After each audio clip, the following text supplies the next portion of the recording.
नमस्कार दोस्तों, story Hindi TV में आपका स्वागत है। दोस्तों, अगर आपने चैनल को सब्सक्राइब नहीं किया है तो प्लीज सब्सक्राइब कर लीजिए। दोस्तों, आज से करीब 10 साल पहले की बात है। एक गांव में एक पुरानी हवेली थी जो एक अकेले जंगल के किनारे स्थित थी। वहां के लोग बिल्कुल उस हवेली से दूर रहते थे क्योंकि कहानियों में सुना जाता था कि वहां भूत रहते हैं।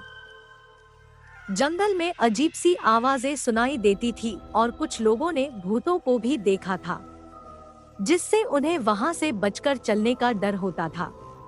एक दिन एक नौजवान लड़का नाम राहुल अपने दोस्तों के साथ रात में हवेली को देखने का सोचा।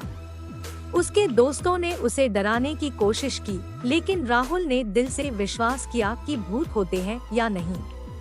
वे सभी रात को हवेली के पास पहुंच गए। हवेली बड़ी भयानक दिख रही थी। उसके दीवार अपने नशे में धुत हुए लिखे हुए थे और दरवाजा भी ढका हुआ था। राहुल के दोस्त डर से त्रस्त थे और कह रहे थे कि यहाँ से वापस जाएं। लेकिन राहुल डर के मारे नहीं थे और हवेली में घुसने का फैसला किया। धीरे धीरे वे हवेली के अंदर चले गए।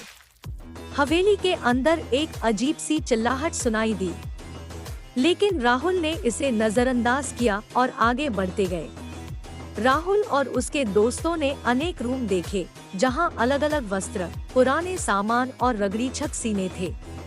तभी एक कमरे के दरवाजे से एक वैशाली आवाज आई। कौन है? राहुल ने धीरे से कहा। मैं राहुल हूँ। हम सभी दोस्त यहाँ आए हैं।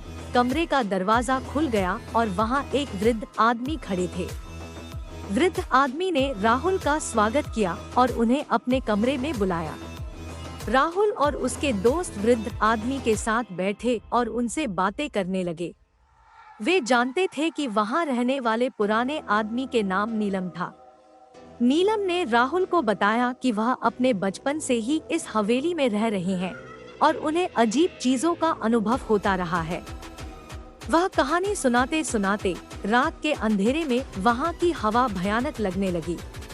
राहुल और उसके दोस्त डर से कांप रहे थे, लेकिन नीलम ने कहा कि डरने की कोई जरूरत नहीं। वे कहानी सुनाते सुनाते उन्हें समझ आया कि वह भूत नहीं बल्कि एक अकेले वृद्ध आदमी है जो अपनी अकेलापन को भगाने के लिए वहां रह रहे हैं। वे तीसरे दिन नीलम के साथ मिलने के लिए वहां फिर से गए। नीलम ने उन्हें अपने जीवन की और कई रोचक कहानियों का पर्दाफाश किया। वहां के लोगों ने भूत की डर से निजात पा ली और वे सभी नीलम को अपना बड़ा भाई मानने लगे। राहुल के दोस्त अब उस भूतिया रात को भूल गए थे और वे सभी मिलकर नीलम के साथ खुशियों भरी जिंदगी बिता रहे थे। उस दिन से भूतिया हवेली वास्तविकता में एक खुशियों भरी जगह बन गई और नीलम को उनके नए मित्रों का साथ मिल गया। तो दोस्तों, स्टोरी अच्छी लगी हो तो लाइक और शेयर करें।